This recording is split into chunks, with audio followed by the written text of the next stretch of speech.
Bueno, muy buenas tardes para todos y todas. Para la Fundación Colombiana para Distrofia Muscular, es un placer poder iniciar esta nueva conferencia para todos los pacientes con distrofia muscular, sus familias y toda la comunidad científica y profesional del área de la salud que nos acompañan el día de hoy desde todas partes de Colombia y también de Latinoamérica. El día de hoy estamos vía Facebook Live y también por Zoom. Les doy la más cordial bienvenida nuevamente. Gracias por estar aquí.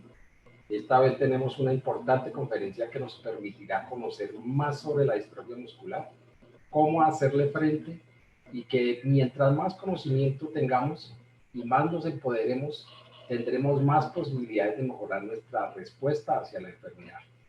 Sin más preámbulo, quiero dejarlos con la doctora Sandra Castelar, una eminente y prestigiosa profesional, quien nos impartirá la charla Rehabilitación en pacientes con distrofia muscular. La doctora Sandra es especialista en medicina física y rehabilitación, profesora del Departamento de Medicina Física y Rehabilitación de la Universidad Nacional de Colombia. Es también fisiatra de la Junta de Enfermedades Neuromusculares del Instituto Roosevelt. Mejor imposible, dicen por ahí. Tenemos a una eminente profesional que nos dará toda la información que necesitan y les pido muy encarecidamente que hagan todas sus preguntas, todas sus dudas al final de la charla de la doctora. Podremos presentarle todas las inquietudes que nuestro amable público tenga el día de hoy. Entonces, sin más preámbulo, quiero dejarlos con la doctora Sandra. Muchísimas gracias, doctora Sandra, por estar con nosotros, por su amabilidad al compartirnos todo el conocimiento. Siga, doctora Sandra, bienvenida. Buenas tardes a todos. Muchas gracias, señor Luis, por la presentación. Muchas gracias a la Fundación de Distrofia Muscular por esta invitación tan bonita. Y muchas gracias a todos los que están conectados por compartir conmigo este tema, que es un tema realmente apasionante para mí. Todos los médicos estamos obligados a declarar conflicto de interés cuando realizamos una charla. Esto es mi conflicto de interés. Aclaro que esta charla no recibo honorarios por ella y está basada en lo que he publicado en la literatura y sobre todo mi experiencia como fisiatra, ya con 4 años manejando a pacientes con distrofia muscular. En charlas anteriores ya han definido lo que es una distrofia muscular, solo para recordar que las distrofias musculares son enfermedades genéticas que afectan al músculo y provocan un cuadro de debilidad muscular y pérdida de la masa muscular, es decir, atrofia, que usualmente son progresivas, es decir, que avanzan a medida que pasa el tiempo. Esta debilidad y esta atrofia muscular producen limitaciones funcionales, es decir, dificultad para caminar, para levantarse de una silla, para correr, para abotonar, desabotonar, cortar alimentos, para deglutir. Estas son las distrofias musculares más frecuentes: la distrofia muscular de Duchenne-Becker, la facioscapulohumeral, la cintura miembros, la distrofia oculofaringea, las distrofias miotónicas, la distrofia Miri-Dreyfus, las distrofias musculares congénitas. Hay otras distrofias que no aparecen en la lista, pero de lo que vamos a hablar, es decir, de la rehabilitación, también va enfocado con el concepto que voy a transmitir en un momento. Digamos que a medida que ha pasado el tiempo, han existido muchos avances en el tratamiento de las distrofias musculares, en algunas más que otras. En los últimos años se han creado medicamentos nuevos, se han creado medidas desde el punto de vista ventilatorio y nutricional que han mejorado mucho la salud y calidad de vida de los pacientes y sus familiares, pacientes que sufren de distrofia. Pero sigue siendo un pilar del manejo médico la rehabilitación. Y la rehabilitación es ese conjunto de medidas profesionales, educativas y sociales que están destinadas a restituir a la persona la mayor capacidad funcional e independencia en todas las actividades posibles. Allí es en lo que nos enfocamos los rehabilitadores.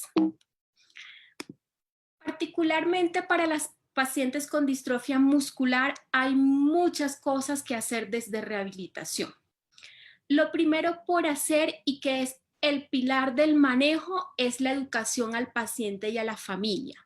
La educación con relación a la patología, a cómo se presenta, cuáles son los síntomas, cuáles son las posibles complicaciones, cuál es el manejo y cuál es el plan de ejercicios que debe realizar el paciente en su casa y fuera de ella durante toda la vida. Es por eso que actividades como estas que patrocina la Fundación de Distrofia Muscular son actividades tan importantes porque hacen parte de la educación que se requiere y que es pilar para rehabilitar un paciente. Hay algunas medidas específicas para realizar desde el punto de vista de fisioterapia, terapia ocupacional, fonoaudiología, psicología, intervenciones como terapia acuática, prescripción de ortesis o férulas, prescripción de sillas de ruedas, realización de ejercicio. Voy a detenerme en cada una de ellas. Y un objetivo primordial del programa de rehabilitación es lograr inclusión, la inclusión de la persona desde el punto de vista educativo, laboral o social. Desde el punto de vista de fisioterapia, nos enfocamos en los pacientes con distrofia muscular a realizar todos los ejercicios de movilidad articular, estiramientos musculares, fortalecimiento muscular dirigido, realizar ejercicios de mecánica ventilatoria y realizar ejercicio aeróbico. ¿Por qué la movilidad articular? Porque los pacientes con distrofia muscular tienen mayor riesgo de realizar deformidades articulares, es decir, de hacer deformidades en codos, en las manos, en las rodillas, en la cadera, en los pies, y para disminuir el riesgo de realizar estas deformidades se debe movilizar constantemente las articulaciones. La movilización articular se puede realizar de varias maneras. Uno, de una manera activa. Para los pacientes que no tengan un gran compromiso desde el punto de vista de fuerza y control motor, ellos de manera independiente pueden mover el carpo, pueden mover el codo, pueden mover las rodillas, pueden pararse en puntas de pies, por ejemplo, para realizar toda la movilidad. En pacientes que no tienen tanta fuerza, que tienen un compromiso mayor, se puede hacer esta movilización activo-asistida, como la que ven en el video, donde el paciente ayuda a hacer algún tipo de movilidad, pero una persona, puede ser una terapeuta o puede ser un familiar, le ayuda a mover las articulaciones. Y el último tipo de movilidad que se puede realizar es pasiva. Cuando un paciente tiene muchas limitaciones, mucha debilidad y se le dificulta mover sus articulaciones, otro individuo lo hace por él, mueve articulación por articulación, hombro, codo, puño, dedos, cadera, rodillas, cuello de pie. ¿Por qué les hablo de esto? Porque la movilidad articular para disminuir riesgo de deformidad debe realizarse constantemente.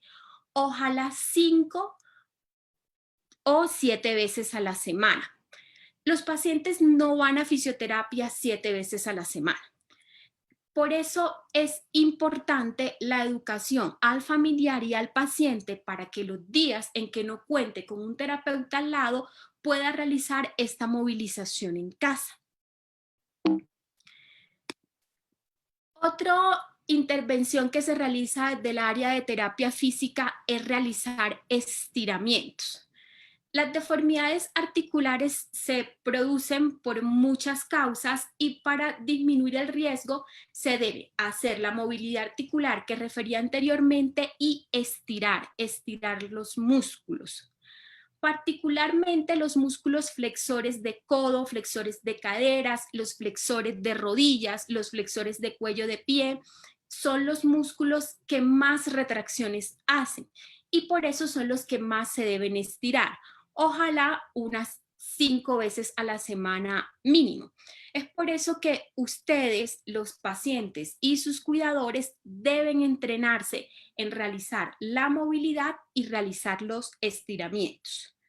Para realizar los estiramientos se debe tener un poquito de cuidado porque no se puede hacer de manera fuerte, porque se puede lesionar un individuo, se puede fracturar, se pueden romper ligamentos. Entonces sí se deben hacer estiramientos de una manera muy medida y se requiere entrenamiento para eso. Es uno de los objetivos en las sesiones de fisioterapia que el terapeuta o el fisiatra en la consulta le enseñe cómo realizar estiramientos a un paciente con distrofia muscular. Otra de las áreas para trabajar desde fisioterapia es el fortalecimiento muscular. Las distrofias musculares producen debilidad y se debe fortalecer el músculo para que la debilidad no avance tan rápidamente. En anteriores épocas se decía que los pacientes con enfermedades neuromusculares, en particular las pacientes con distrofias, no se fortalecían. ¿Por qué? Porque los pacientes con distrofia muscular presentan una fibra que es débil, que es muy sensible y con un fortalecimiento fuerte puede romperse. Pero ya eso está reevaluado. Los pacientes sí se pueden fortalecer, pero se deben fortalecer de una manera muy medida. Es decir, no se deben hacer fortalecimientos musculares vigorosos, fuertes que puedan lesionar al paciente. Se deben realizar fortalecimientos solo al 30 a 40% de la fuerza máxima del grupo muscular de cada paciente con distrofia muscular. Y es por eso que los pacientes con distrofia muscular requieren una evaluación funcional y se requiere objetivar la fuerza que tienen por grupos musculares. Si yo logro saber a través del examen físico o el examen con algunos aparatos como un dinamómetro y logro medir de manera objetiva la fuerza muscular, yo sé qué fuerza tiene cada músculo y con base en esa fuerza que tiene el músculo del paciente, yo hago el programa de fortalecimiento, nunca llegando a la fuerza máxima, sino siempre por debajo. De esa manera protejo al paciente, protejo al músculo y no se me va a romper la fibra muscular. Hay varias maneras de hacer el fortalecimiento. Una manera muy buena es usando TheraBand, que son los cauchitos de colores que usualmente usamos en los gimnasios de fisioterapia y que colocamos a elongar a los pacientes. ¿Por qué lo hacemos así? Porque es más seguro. Y otra manera es realizándolo con pesas que existan en el gimnasio o en la casa, si no hay pesas, usar pesos de cosas que tengamos, por ejemplo, bolsas de arroz, bolsas de harina, bolsas de lentejas, de un peso mínimo pequeño y realizar movimientos de grupos musculares para fortalecer. El fortalecimiento muscular no se hace todos los días en los pacientes con distrofia muscular, porque es una célula, un músculo que tiene gran riesgo de lesión, por eso hay que dejarlo descansar. Se puede hacer unas 3 veces a la semana y no días consecutivos, sino días intermitentes, un lunes, un miércoles, un viernes o un sábado, es decir, intercalar los días. El fortalecimiento se puede hacer durante unos 20, 30 minutos en el momento que se haga, pero de manera muy medida. Y nunca se hace de manera continua, se trabaja en series. Es decir, el paciente hace repeticiones, por ejemplo 10, luego descansa unos minutos, vuelve a hacer otras repeticiones, vuelve a descansar. Y se van haciendo con cargas incrementales, es decir, no arranco con unas pesas o un peso fuerte, sino con pesos más pequeños y los voy aumentando y nunca pesos muy fuertes. Otra área para trabajar desde terapia física es ejercicios de mecánica ventilatoria. Los pacientes con distrofia muscular tienen algunas alteraciones para la respiración, dificultad para realizar una tos efectiva y todo esto se maneja desde el área también desde fisioterapia. Se realizan ejercicios de movilidad, de inspiración y expiración de la caja torácica, de reeducación del diafragma para tener un buen patrón respiratorio, de mantener una buena postura, ejercicios para tos, para soplar, por ejemplo, con pitillos se pueden hacer en casa, hacer burbujas con pitillos o inflar bombas o silbar con pitos, y todos esos ejercicios van a mantener una movilidad torácica. Otra área que trabajamos desde fisioterapia es el ejercicio físico. El ejercicio ha demostrado grandes beneficios en la humanidad, en individuos sanos, en personas que tienen algún tipo de enfermedad y sobre todo en los pacientes que tienen enfermedades neuromusculares como las distrofias. ¿Por qué? Porque el ejercicio físico aumenta la capacidad aeróbica, ejercita el corazón, logra mantener funcionalidad y se pueden hacer una gran cantidad de ejercicios que están disponibles. Caminar ya es un ejercicio aeróbico. Caminar más rápido de lo que usualmente caminamos todos los días es un ejercicio aeróbico muy bueno. Para las personas que no tienen en su casa, por ejemplo, algunos implementos para hacer algún tipo de ejercicio como caminadora o bicicleta estática o la bicicleta de las manos que le llamamos cicloergómetro. Usualmente cuando los pacientes van a los gimnasios los ponemos a realizar ejercicios en estos aparatos porque en los gimnasios sí los tenemos. ¿Qué es importante saber del ejercicio aeróbico?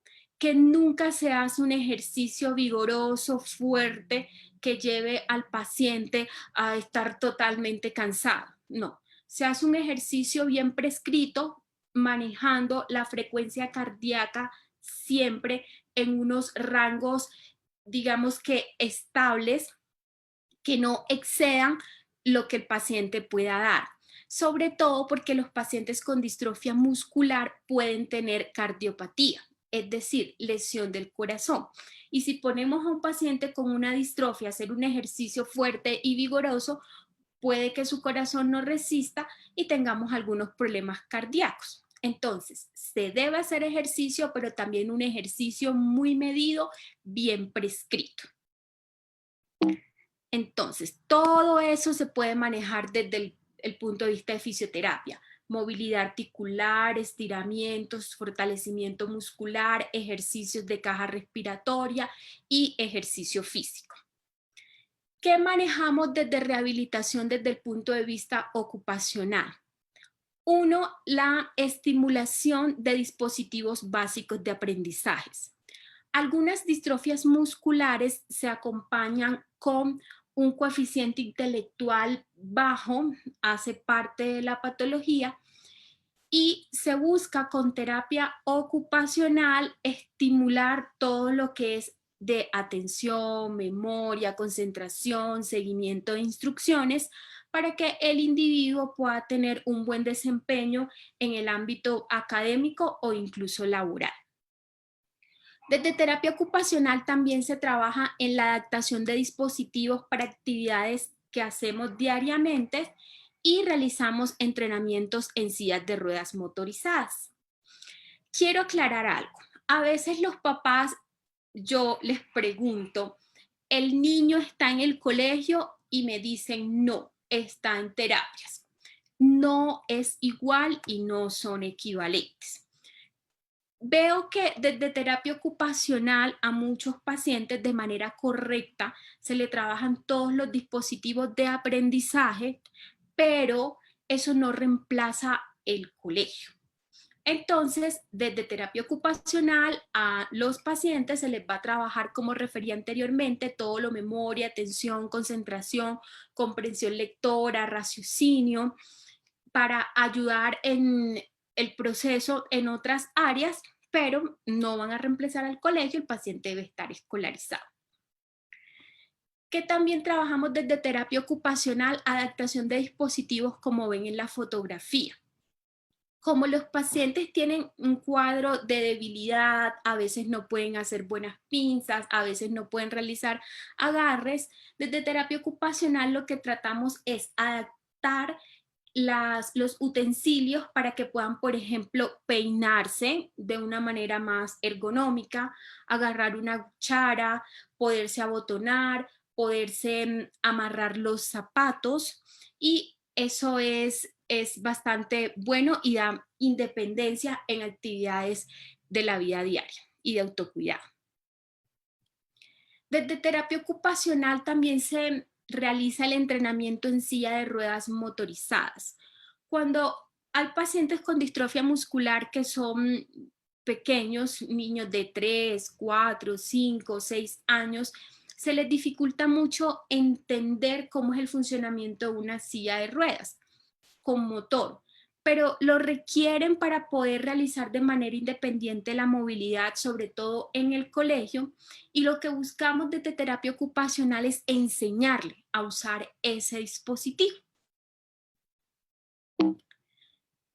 Desde el punto de vista de fonoaudiología, que es una de las áreas de rehabilitación, en los pacientes con distrofia muscular se maneja todo lo de deglución, comunicación, y se hace un refuerzo de los dispositivos básicos de aprendizaje que ya describí cuando hablé de terapia ocupacional. En los pacientes con distrofia muscular, la deglución puede estar alterada. Puede estar alterada por debilidad de los músculos faciales y faringeos, por ejemplo, por la dificultad que hay de manejar secreciones, y desde fonoaudiología un pilar fundamental es lograr una deglución segura. Es por eso que desde fonoaudiología se realizan pruebas de deglución, realizando pruebas con diferentes alimentos, sólidos, líquidos, blandos, y evaluando si el paciente puede comer esos alimentos de manera normal o tiene una dificultad. Si se encuentran que hay dificultades, desde fonoaudiología se trabajan técnicas de deglución segura. Se le refiere, por ejemplo, al paciente o a su cuidador: coma sentado, nunca coma acostado, mantenga la cabeza en buena posición, siéntese con una buena postura, no coma 3 cucharadas inmediatas, primero coma una, pase el alimento, luego coma la otra cucharada. Eso para evitar riesgo de que el paciente, disminuir el riesgo de que el paciente broncoaspire. También desde fonoaudiología se trabaja cambios en la consistencia de alimentos. Algunos pacientes con distrofia muscular tienen dificultad para pasar alimentos líquidos, por ejemplo. ¿Qué se hace del área? Especiar los alimentos líquidos, que son los que se le dificultan, con especiantes artificiales, con harina, con maicena, con lo que se tenga en la mano para volver ese líquido un poquito más blandito y se pueda pasar con mayor facilidad. O el paciente que tiene dificultad a consumir sólidos, no consumir tantos sólidos, sino hacerlos de manera de purés, para que sea más fácil deglutir.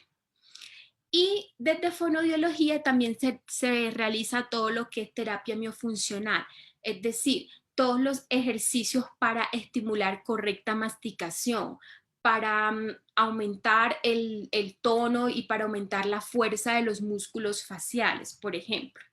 Entonces, desde fonoaudiología se debe trabajar deglución porque es una de las dificultades que pueden presentar los pacientes con distrofia muscular. Que también se trabaja desde fonoaudiología, la comunicación. Los pacientes con distrofia muscular que tienen algunas dificultades de aprendizaje también usualmente presentan alteración en la comunicación. Les es más difícil acceder al léxico que quieren hablar, les es más difícil comunicar ideas, y desde fonoaudiología tratamos de mejorar esta área, logrando que el paciente se comunique de manera correcta, eficaz, fluida, con los cuidadores y con las personas extrañas. además de estimular todos los dispositivos de aprendizaje. Un área importantísima desde el punto de vista de rehabilitación es el apoyo por psicología. Yo sé, y lo sé porque soy mamá y porque también soy hija, de que cuando se tiene un familiar enfermo no es fácil. Esto produce ansiedad, produce preocupación, produce tristeza, produce una gran cantidad de cosas en los que en muchas ocasiones requerimos un profesional entrenado para que nos ayude a tolerar y adaptarnos a todas estas condiciones y a la enfermedad de nuestro familiar o de nosotros mismos. Es muy importante el apoyo porque muchas de las distrofias musculares son, por no decir todas, son condiciones progresivas y muchos pacientes son cognitivamente sanos y muchos pacientes tienen un proyecto de vida que a medida que va pasando el tiempo tienen mayores dificultades para cumplir.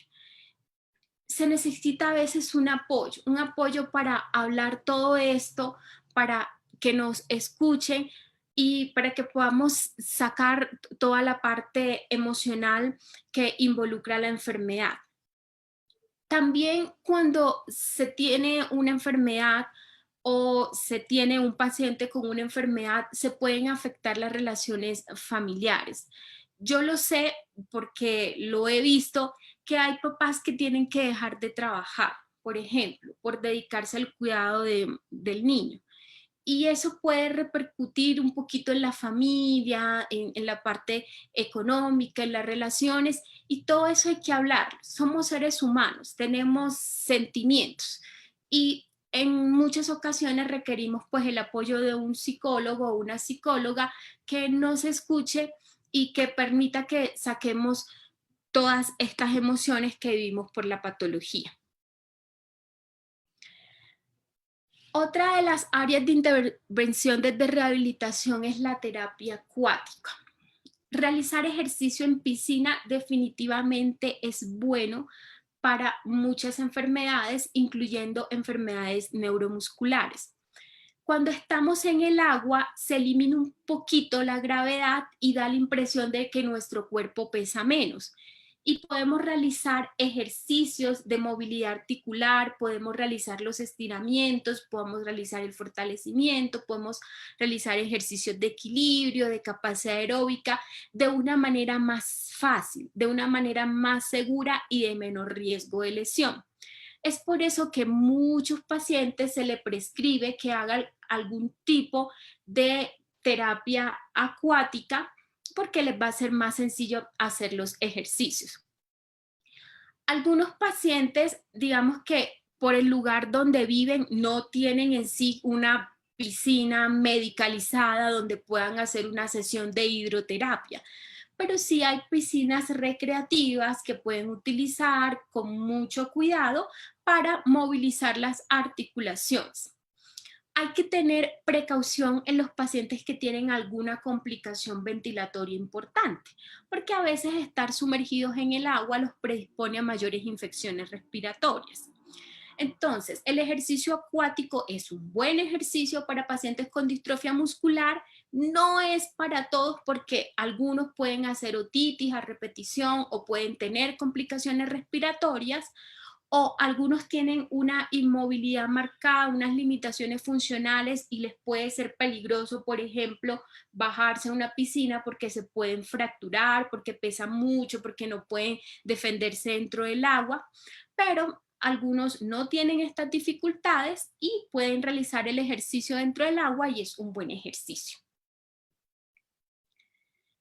Desde el punto de vista de rehabilitación, también contamos con las órtesis o las férulas.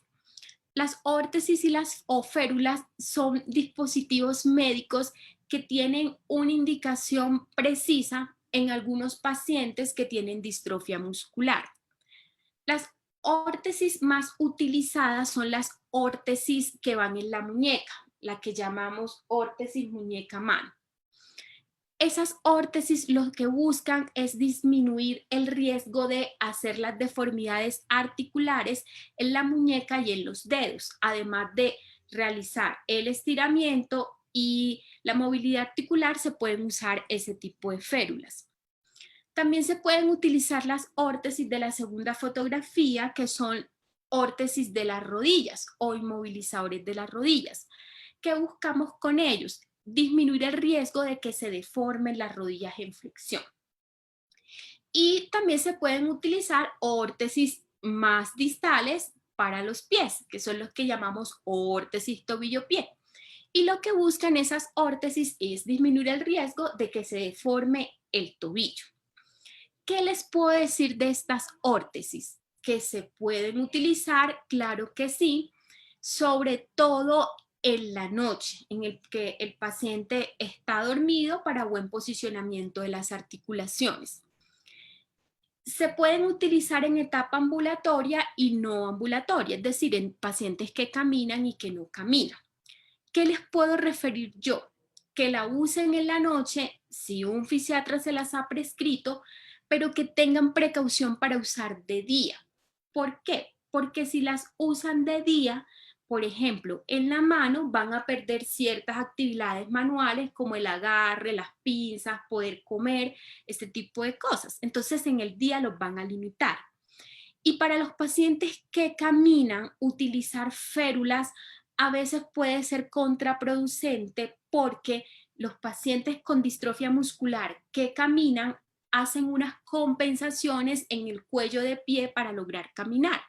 Si ponemos férulas en los pies o en las rodillas, quitamos las compensaciones que están haciendo el paciente a caminar y pueden que dejen de caminar. Entonces, las órtesis tienen una indicación, sí, sobre todo en la etapa ambulatoria, para usar de noche. De día casi no se usan, es mejor preguntarle al médico. En la etapa no ambulatoria también se pueden utilizar, claro que sí, pero teniendo en cuenta de que no exista una deformidad articular ya estructurada. Las órtesis se usan con el objetivo de disminuir el riesgo de deformidades articulares. Si ya hay una deformidad articular, como el paciente que vemos en la fotografía, ya no hay ninguna indicación para utilizar órtesis. Es más, puede ser peligroso. Muchas veces vienen y me preguntan: doctora, ¿es que le mandaron estas órtesis o hay posibilidad de que usted le prescriba unas férulas? Lo que yo les puedo decir es que cuando ya hay una deformidad de la articulación, es mejor no prescribirlas y es mejor no usarlas. ¿Por qué? Porque tiene que hacer la férula unas presiones muy grandes para posicionar la articulación, y esas presiones pueden lesionar la piel, incluso pueden producir fracturas. Entonces, no todos los pacientes les prescribimos órtesis por ellos, porque algunos ya tienen una deformidad estructurada y más bien pueden ser peligrosos. Con relación a las órtesis de la columna, los pacientes con distrofia muscular tienen un mayor riesgo de hacer escoliosis, es decir, de hacer desviación de la columna. Entre el manejo de la escoliosis, que son pequeñas, es decir, escoliosis menores de 40 grados, mayorcitas de 20 grados, algunos ortopedistas y algunos fisiatras entran dentro del manejo la prescripción de órtesis de troncos, es decir, de corset, para disminuir el riesgo de que la escoliosis progrese y progrese. Digamos que no hay mucha evidencia de que colocar un corset disminuya en sí la progresión de una escoliosis en un paciente con distrofia muscular, pero muchos médicos la usan siempre y cuando no exista un compromiso ventilatorio importante, porque las órtesis, por mantenerse sujetas al pecho del paciente, le dificultan la respiración. Entonces también puede ser contraproducente. Entonces, a nivel general, no somos muy tendientes a usar órtesis de tronco, porque no hay mucha literatura que respalde de que van a disminuir el riesgo de progresión de escoliosis y a veces sí pueden producir un problema ventilatorio mayor al que ya tiene el paciente de base. Hace parte de la rehabilitación la prescripción de sillas de ruedas.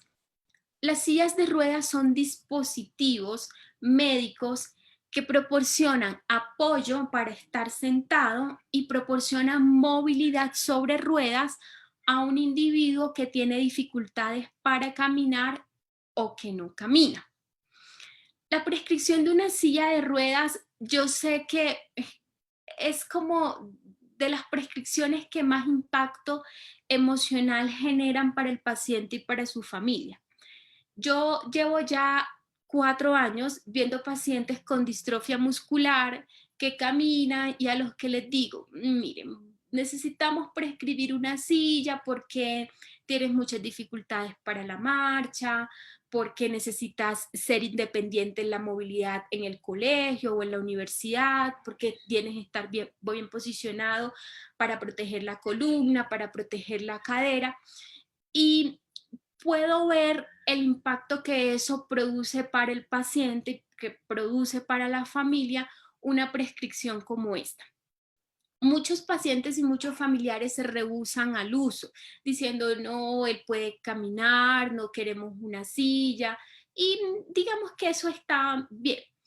Pero a nivel general yo les puedo decir como rehabilitadora que las sillas de ruedas son dispositivos que permiten independencia en movilidad y que son un facilitador para los pacientes en muchos ámbitos, sobre todo en el ámbito escolar, en el ámbito laboral, fuera de la casa, le facilitan un poco la vida al cuidador.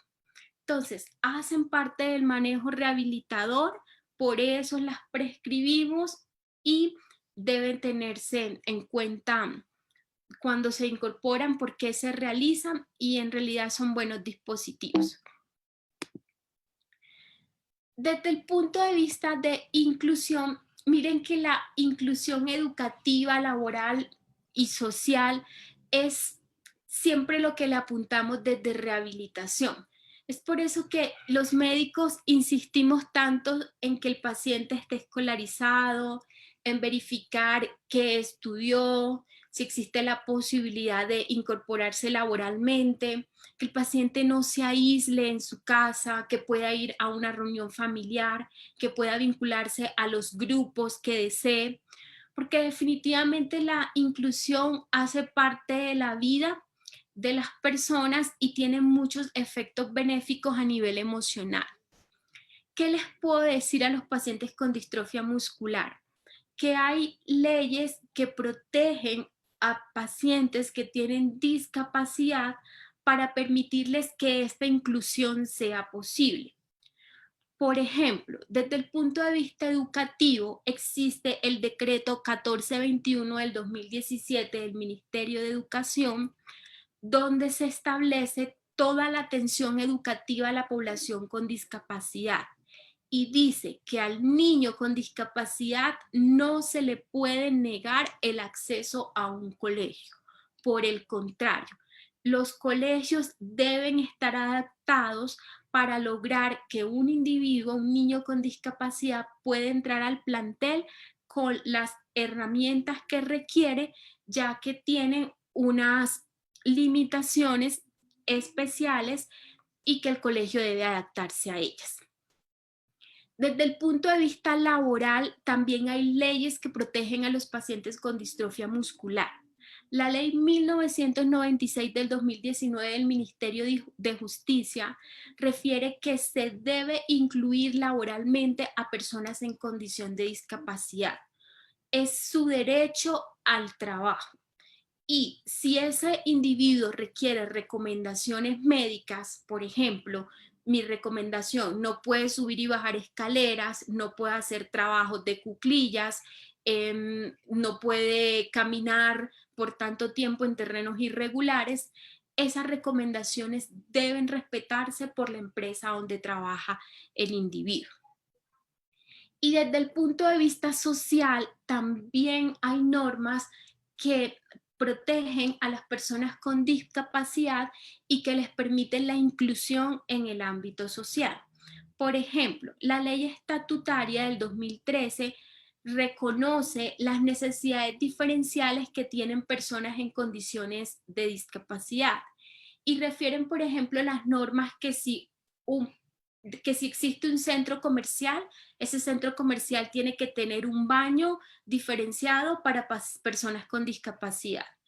Que si un centro comercial tiene 3 pisos, por ejemplo, o debe tener una rampa o debe tener un ascensor para que una persona con discapacidad pueda moverse en todos los niveles. Entonces, siempre buscamos la inclusión desde el punto de vista de rehabilitación en todas las áreas, además de todo lo anterior en las sesiones de terapia física, ocupacional, fonoaudiología, psicología, prescripción de órtesis y sillas de ruedas para los pacientes con distrofia muscular. ¿Qué puedo concluirles el día de hoy? Que la rehabilitación es un pilar fundamental en el manejo de los pacientes con distrofia muscular. Existen algunos medicamentos nuevos, existen algunos medicamentos no tan nuevos, existen nuevos manejos ventilatorios, nutricionales, de salud ósea, pero sigue siendo la rehabilitación desde todas sus áreas un pilar para manejarlos. La base de los programas de rehabilitación siempre es la educación. Cuando un paciente y cuando sus cuidadores entienden la enfermedad, por qué se da, por qué los signos, cuáles son las posibles complicaciones, cuáles son los ejercicios que los benefician, que no los benefician, son pacientes que son más adherentes al manejo y son pacientes que tienen menos complicaciones y ya eso está demostrado. Los programas de rehabilitación incluyen intervenciones interdisciplinarias, intervenciones desde varias profesiones, desde fisioterapia, terapia ocupacional, fonoaudiología, fisiatría en cabeza del programa de rehabilitación para dirigir todo lo que hay que hacer, la prescripción de órtesis, las ayudas técnicas para marchas, las sillas de ruedas, por ejemplo. Y el objetivo principal de la rehabilitación es lograr la mayor capacidad funcional, alguna adaptada con algunos dispositivos como los que mostré, lograr independencia y que el paciente pueda tener una vida lo más incluida posible. Me gustaría recomendarles esta cartilla. Esta cartilla yo la tengo, yo la leí toda, me parece una excelente cartilla. Es una cartilla iniciativa de la Fundación de Distrofia Muscular. La fundación la hizo impresa, también la tienen de manera virtual para los pacientes que no están aquí en Bogotá y que viven en otras ciudades para la que la pueden revisar. Fue realizada por una fisioterapeuta, amiga, Diana Soto, compañera de trabajo, y la cartilla le muestra y le resume algunas de las intervenciones que les he dicho anteriormente. ¿Qué ejercicios se pueden hacer en casa desde el punto de vista de estiramientos, de movilidad articular, de fortalecimiento? Habla un poquito, en este caso, de la distrofia muscular de Duchenne, pero muchos de los ejercicios se extrapolan y se pueden realizar a otras distrofias musculares. Entonces pueden hablar con la fundación para que les faciliten la cartilla, para que la lean y para que hagan esos ejercicios en casa. Este es mi correo electrónico y quiero agradecer nuevamente a la fundación por esta invitación y a los pacientes del Instituto Roosevelt y a sus familiares por facilitarme las fotografías y los videos que presenté. Quedo atenta a si tienen preguntas. Muchísimas gracias, doctora Sandra. La verdad. Listo, doctora. Mil gracias. Siga, Lady, con las preguntas, por favor. Bueno, les contamos que tenemos en Facebook 248 personas alcanzadas, compartida en 4 grupos y 26 personas en Zoom. Entonces, muy bueno que nos hayan acompañado tantas personas. Tenemos varias preguntas, doctora. Nos preguntan si la miopatía metabólica está dentro del grupo de distrofias musculares. Bueno, las miopatías metabólicas son muchas. La miopatía metabólica más frecuente es la enfermedad de Pompe. Las miopatías metabólicas usualmente no son distrofias. Mire, las distrofias musculares son una miopatía, es decir, una enfermedad que afecta el músculo, pero las distrofias se caracterizan por un proceso de inflamación, degeneración, regeneración, atrofia y cambio graso muscular. Eso las diferencias de otras miopatías. Miopatías metabólicas en general no producen tanto, digamos, que esos cambios musculares. Entonces, no puedo decir que las miopatías metabólicas sean distrofias. No, no lo son, la mayoría.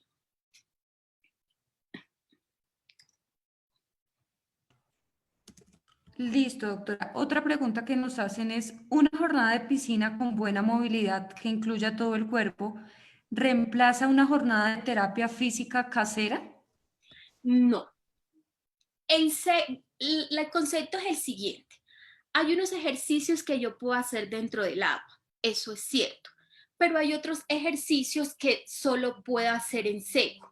Entonces, en seco se manejan algunos ejercicios que no se realizan dentro del agua y dentro del agua también se realizan unos ejercicios que no se realizan en seco. Entonces, definitivamente no es que uno sea mejor que otra o que yo compare esta con esta, no, se trabajan cosas diferentes. Entonces, la una no reemplaza a la otra, no. La otra pregunta es que para la enfermedad metabólica y mitocondrial por déficit de taurina, ¿qué ayudas existen? Bueno, digamos que el manejo general incluye también programas de rehabilitación y mire, les voy a decir algo, cada programa está enfocado de manera individualizada.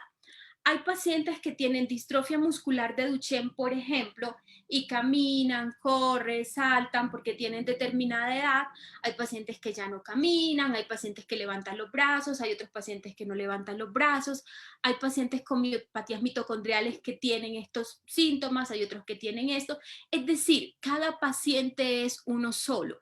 El tener una misma enfermedad no significa que todos los pacientes están exactamente igualitos. Entonces, para un paciente como eso hay que evaluarlo, hay que saber cómo está desde el punto de vista funcional, cuáles son sus mayores limitaciones y qué es lo que se le va a trabajar. ¿Qué les quiero decir? Que cada paciente es uno solo, cada uno se maneja bajo unos conceptos de rehabilitación ya definidos, pero en programas muy individualizados. Nos preguntan también que qué ejercicios recomienda la doctora o qué accesorios se pueden usar para minimizar el impacto en las costillas, porque pues el pecho tiende a sobresalir en este tipo de patologías. Listo. Ejercicios de mecánica ventilatoria son necesarios en todos los pacientes, más si existen deformidades en el pecho, porque son pacientes que probablemente tengan mayor riesgo de algunas alteraciones ventilatorias. Dispositivos como tal no, ni corset, ni fajas, ni correctores de postura, eso no funciona y eso más bien puede limitar al paciente.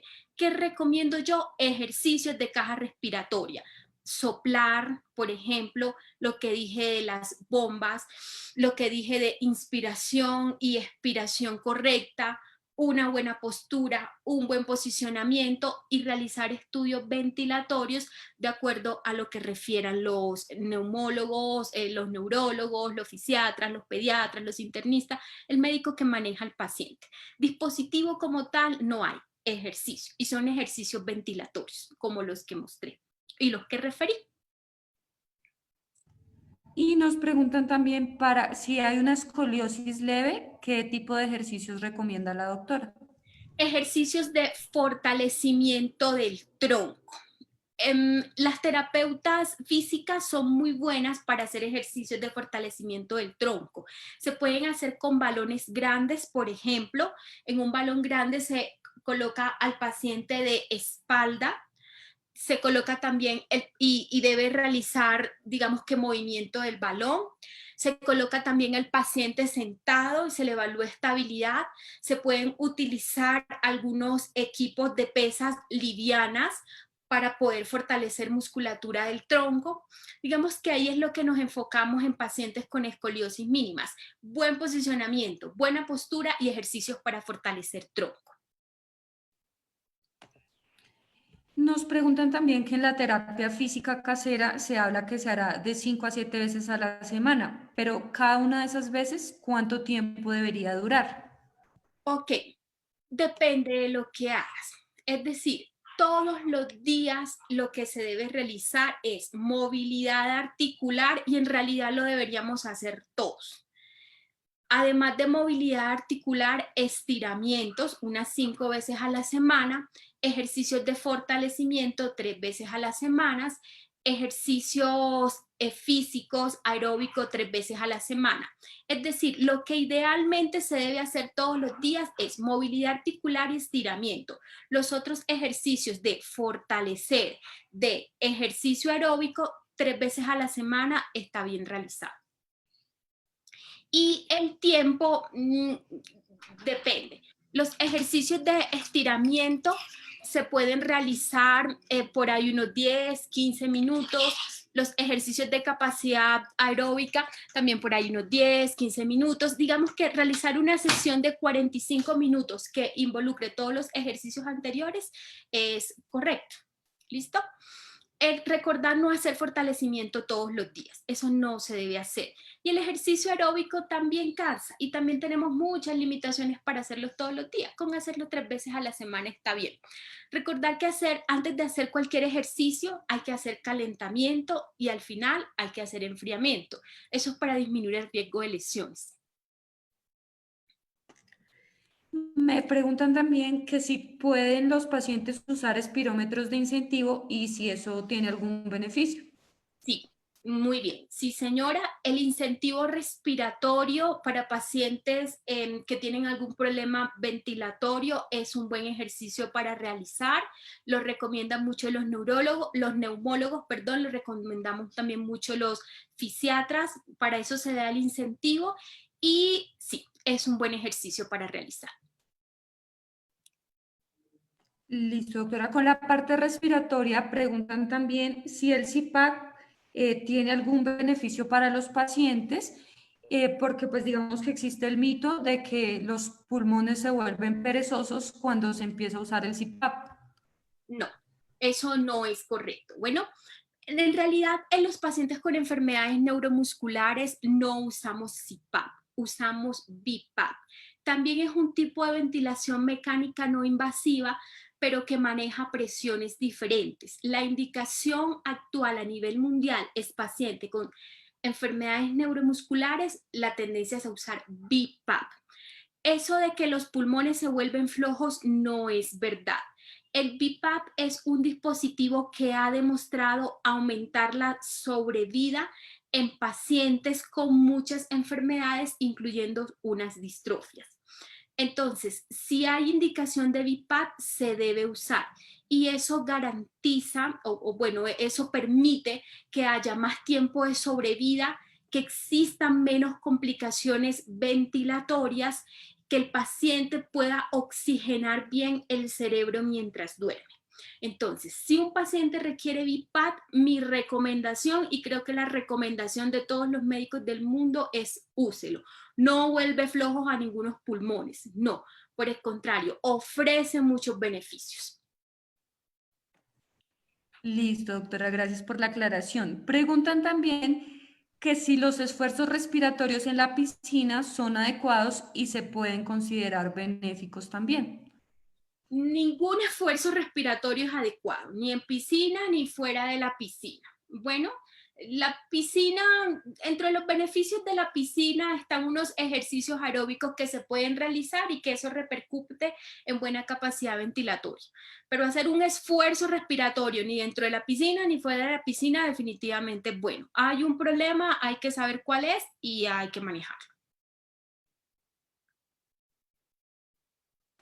Y la última pregunta que tenemos, doctora, es que si los pacientes que ya tienen los pies muy caídos y no aplican para órtesis, ¿qué otra intervención podrían tener? Listo. Lo único que se puede ofrecer es cirugía, ¿vale? Con la cirugía lo que hacemos es que el pie que está deformado se pueda posicionar, se pueda llegar a, digamos que a la posición correcta, y eso tiene algunos beneficios. Por ejemplo, que se puedan colocar mejor los zapatos, que se vea mejor estéticamente, que se pueda posicionar mejor un paciente en silla de ruedas. Es decir, lo que se puede hacer es las órtesis para disminuir el riesgo de deformidad, o el que ya tiene una deformidad estructurada, cirugía de cuello de pie. La cirugía tiene sus riesgos: riesgo de anestesia, riesgo de sangrado, riesgo de complicación, un paciente que tiene una mala salud ósea de base puede tener mayores dificultades. Entonces, lo que se puede ofrecer es cirugía, pero hay que hablarlo bien, hay que detenerse en cada paciente para verificar. Bueno, muchísimas gracias, doctora Sandra. Realmente estamos muy contentos y agradecidos por esta intervención tan importante para nuestros pacientes, para la familia de distrofia muscular en Colombia, Latinoamérica. En nombre de la Fundación Doctora Sandra Cartelar le damos las gracias por su amable colaboración y siempre a disposición a impartirnos conocimiento que nos permite mejorar las condiciones físicas y aún emocionales de nosotros los pacientes con distrofia muscular y toda la familia que nos rodea. Para nosotros es muy importante tener esa conciencia de todas las herramientas disponibles que nos permiten mejorar nuestra calidad de vida y de esta manera retrasar y disminuir de alguna manera las diferentes manifestaciones de la enfermedad. Doctora Sandra, realmente muy agradecidos. Estamos agradeciéndole también a todas las personas que nos acompañaron por Facebook Live, por el Zoom, y próximamente estaremos con más información y más conferencias, y yo sé que la doctora Sandra seguirá haciendo de esta casa de la familia de la Fundación Distrofia Muscular de Colombia, y estaremos próximamente con más conferencias que la doctora Sandra muy amablemente nos estará dando. Realmente muchas gracias para todos, que pasen una muy buena noche. Y Don Luis, señora, antes de despedirnos, tenemos que invitar a todos claro que sí. a nuestra fiesta virtual de enfermedades huérfanas, doctora Sandra. Va a ser una cosa súper linda que vamos a tener el sábado entre las 2 y las 4:30 de la tarde, donde vamos a tener música, sorpresas, payasos. Mejor dicho, es una fiesta virtual para toda la familia con enfermedades huérfanas. Vale, Martica, muchísimas gracias por la información. Sí, queremos invitarlos nuevamente para que se inscriban en el correo de la Fundación info@distrofiamuscularcolombia. Se inscriben y les haremos llegar el link de conexión para este próximo sábado. Recuerden que ahí estaremos, es para pasarla súper bien para todos los pacientes y toda la familia de distrofia muscular. Entonces, no, pues, gracias por esa recordés, Martica. Entonces, pues no siendo más, quedamos a disposición de todas las personas en Colombia y Latinoamérica. Se pueden comunicar con nosotros a la Fundación al 320-329-4043 para cualquier duda o aclaración, y también a info@distrofiamuscularcolombia.org. Ahí estamos, es para ayudarles. Muchas gracias a todos y buena noche.